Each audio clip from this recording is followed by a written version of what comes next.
Hey guys, have you guys ever had a straw burrito? This is a straw burrito. They're pretty good. Anyway, that's a straw. That's a straw burrito. I want to talk about five football players real quick. I'm going to do this as fast as I can.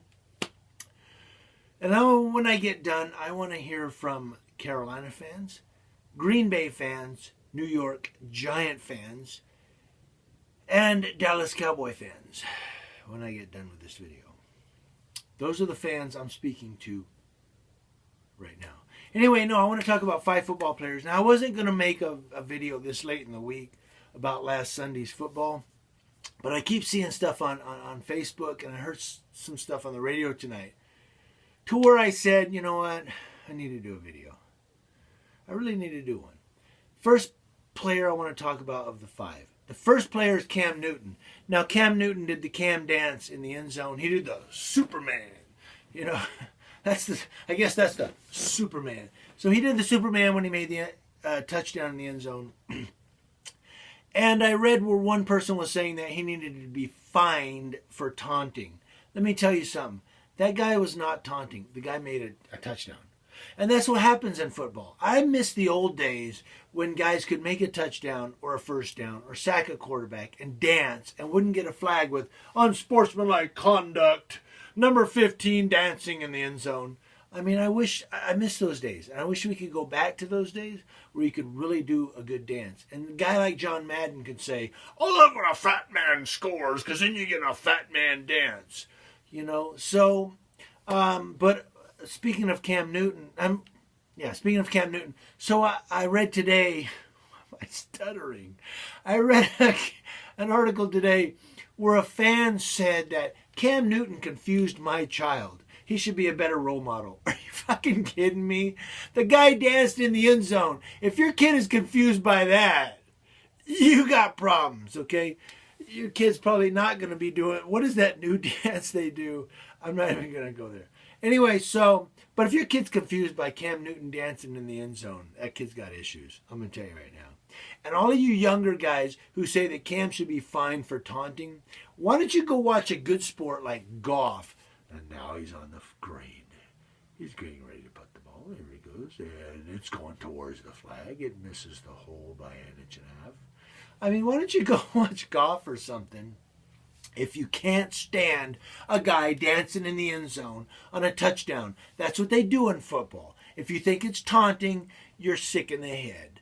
That's all I'm going to say. I want to hear from Carolina fans, and I want to hear from opposing fans as well. Moving on, player number 2, Aaron Rodgers. Now, a lot of people are saying that Aaron Rodgers is off his game, and I think maybe he is a little off his game. Something's going on there. I don't know what it is. Something's in his head. He's not in the game.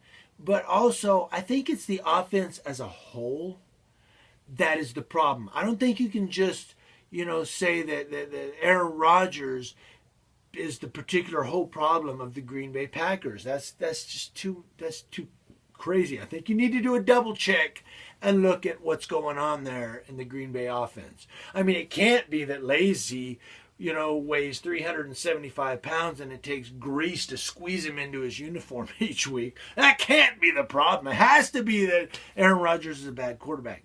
I don't agree with that. I think that, it takes blocking to allow a quarterback time to throw the ball. Okay? He needs a good defensive line. Just saying. I want to hear from you Green Bay fans. Moving on. Player number 3 I'm going to talk about is Eli Manning. Now, I watched the Pats-Giants game, and I picked the Pats over the Giants. I really did. So when they kicked that last field goal with a second on the clock, I was like, oh, fuck, they missed it. But it curved or something. It did some funky thing with the wind. And it went through the goalpost. I was excited. I said, yes, I won. I picked right. I don't like Brady. I don't. I think that Brady is a cheater. Care what you say. Him and Belichick are cheated. They are. And Bill Belichick, he's Mr. Exciting. So, Bill, how was your offense today? We did great. We picked a win, and yeah. Okay, next question. I mean, the guy's just Mr. Exciting. But I really don't like those two. However, I picked New England to win over New York Giants. Why am I stuttering? I picked New England to win over the New York Giants because I thought that for sure that New England was going to beat you. I mean, they're undefeated, and they still are. Now there's only two teams in the undefeated club, and that's New England and the Panthers, because Andy Dalton fucked up. Well, he didn't. Eifert did.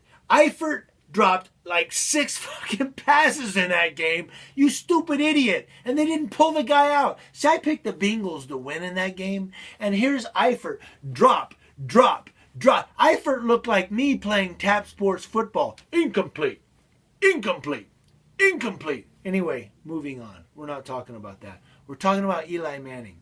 So I watched the Pats-Giants game, and they were saying that Eli Manning had bad clock management on the field, that he didn't run enough time off the clock and allow Brady enough time to get down there and make that field goal, which is probably true. I mean, Eli Manning should have knew that that quarterback that's going to take the field after you is named Tom Brady. He can throw. So he probably should have run more time off the clock. They were saying that Eli Manning did not run enough time off the clock, and it allowed Tom Brady to get on the field. And, of course, you know what happened. I want to hear from all of you Giants fans if you believe that is true. I mean, I think it's kind of true. Eli Manning could have did a little better with his time management. On the back of that, we've got OB. That's right, Odell Beckham. OBJ. Obi-Wan. Odell Beckham Jr. Was that a touchdown or was that not a touchdown? That's player number 4 that I'm going to talk about tonight. Now, Odell Beckham Jr. Did not make a touchdown, and I'm going to tell you why. A lot of people are complaining that was a touchdown. They're saying the refs called it wrong. Even Odell Beckham, if you watch his interview, he kind of hinted at, well, the refs, you know, what are you going to do? You just got to do what we got to do. But he was kind of hinting that they called it wrong. They did not call it wrong, and I'll tell you why. As he caught the ball and the first foot came down. As the second foot came down, because you have to have 2 feet down in the end zone to make it a touchdown. People say, well, no, the ball just has to cross. Well, that's if you're running across the goal line. But when you're catching that thing in the end zone, you got to get 2 feet down in that end zone to make it a touchdown. And as his second foot came down, he bobbled the ball and it flipped out of bounds. That means he didn't get 2 feet down with control of the ball. That means it wasn't a touchdown. You Giants fans can cry about it all you want. It was not a touchdown. The refs called it right. I know because I'm Cast One Entertainment, and I'm always right when it comes to sports. Player number 5. Player number 5 is Whedon. And I'm going to talk a little bit about, well, it's kind of 2 players, a conglomerate of 2 players. Whedon and Romo. And here's the thing. So Romo is coming back this week. Now, to make room for Romo, you know what they do? They can Whedon. They release Whedon. They say, we're going to weed you out, buddy. Sorry, Whedon got weeded. He's gone. So Romo, the great savior, can come in. Oh, hail Anthony Romo. Look, they had Des Bryant. They had Greg Hardy on defense. They had Jason Witten. If they can't win with those guys, what's Romo going to do? What is he like, the great savior that's going to come in and, oh, victory in Romo. He's taking us to the Super Bowl. Come on, guys.